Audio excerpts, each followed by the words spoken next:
All right, folks, it's time for factoring of another special product. Today we're going to factor difference of squares. Now, this is not all that different from yesterday. What I'm going to do is remind you of something that we did earlier in the unit. We'll review it very briefly, and then we'll learn how to factor it. So earlier in the unit, you learned how to expand difference of squares.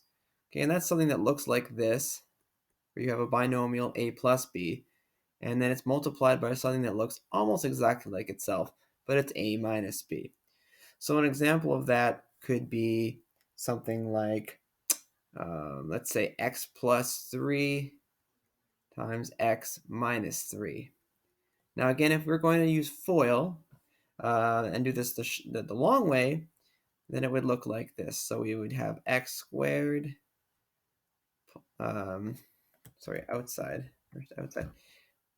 minus 3x plus 3x minus 9. But right away we notice that those middle terms, when we go to simplify this, those middle terms are going to cancel each other out. So we'll be left with x squared minus 9. Now, of course, what you learned at the beginning of the unit was that as soon as you recognize this as a difference of squares, is you can go ahead and automatically jump right to that. So let's do another one.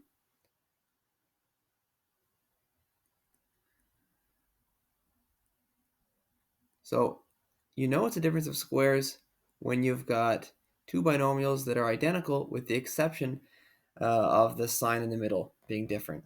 So I recognize it's a difference of squares right away. And so what I'm going to do is I'm just going to square the first two terms. Oh, I don't need that bracket, do I? Square the first two terms. I'm going to add a minus, and I'm going to square the last two terms. Because I know that the middle two terms, the O and the I of FOIL, are going to cancel each other out. Now that only works if I've got binomials that look like this. Now, just as we did yesterday, we're going to take that concept and we're going to go backwards. How do I recognize an expression like this as a difference of squares and then work my way backwards to something like that? So let's do a few examples. When you're looking for a difference of, to see if something is a difference of squares, first of all, you're going to look for a few things. So what we want to look for is, first of all, we need two terms. Okay, so if it's more than two terms, it's definitely not a difference of squares. And that there was a minus sign in between.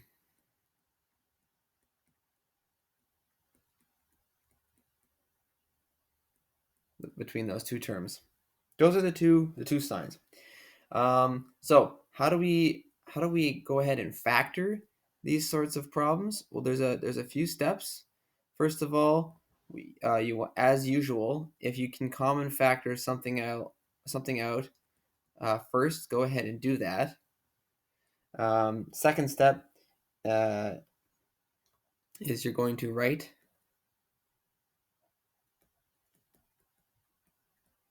and again I encourage you to write notes so that you have a record of what I'm doing here. Write each term as a square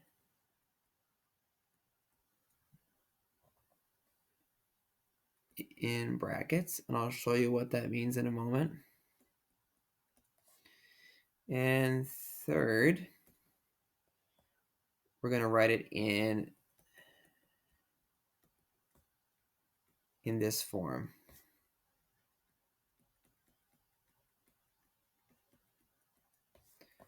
Okay, so let's do some examples and we'll follow those steps. So let's take a look at a really simple one like this. So similar to a perfect square situation, I'm looking to see that both terms can be easily square rooted. Okay, so I guess I should have said two terms that can be square rooted, or rather two terms that are squares. So what would be the square root of x squared? Okay, so that's going to just be x. And the square root of 9 is just 3, like that. And then because it's a difference of squares, because I just have those two terms, and I have the minus in the middle, and I don't have a third term in the middle, I can go ahead and I can jump right ahead to this. I'm going to do x plus 3 and x minus 3, just like that. Let's do another example.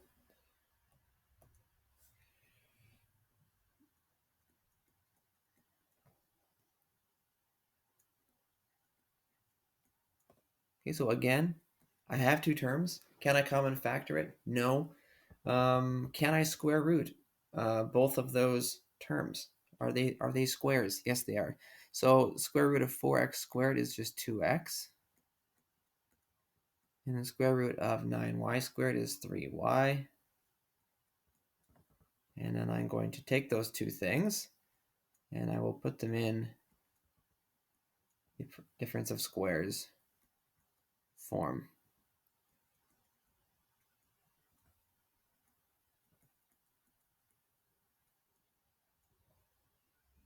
Okay.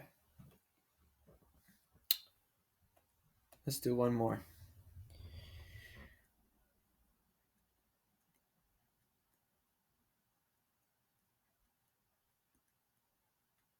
Okay, so we're looking at it, we're like, it's two terms, it might be a difference of squares. They don't look like they're perfect squares quite yet. Like they haven't actually, I can't square root 12. However, I need to remember to common factor first. So I think I can take 3 out of that entire expression. That's going to leave me with this.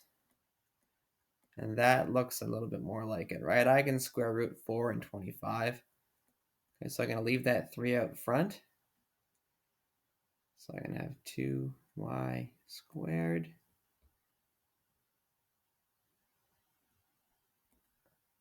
minus, oh, that doesn't, not quite right. Let's try that again. Minus 5z squared. See, all of that being multiplied by 3, not just the first term. That's important to note. Okay, and then keep that coefficient out front, and then we're going to create our two binomials. So 2y plus 5z and 2y minus 5z. Now, of course, when you do the homework, you're going to come across examples that look like they might be difference of squares, but then turn out not to be. So you could get something like this, 3x squared minus 10. You're like, okay, it's two terms. Great. Can I square root 3x squared? No, a square root of 3 and 10 are not whole numbers. Well, can I common factor? No, I can't common factor anything. So can I use a difference of squares to factor this? No. Okay, so this is not factorable as a difference of squares. In fact, it's not going to be factorable using any of the types of factoring that we have covered. Which reminds me, we should take a little look at that factoring flow chart. Now, with all these different kinds of factoring, it can get easy to get kind of confused as to what to use and when. So I recommend that you have this sheet next to you and filled out while you're doing your homework the rest of the unit. So every time we look at an expression, we ask, can I common factor it? If no, fine, move on. And if yes, do that, common factor it. And then we're going to look at, well, what does it look like?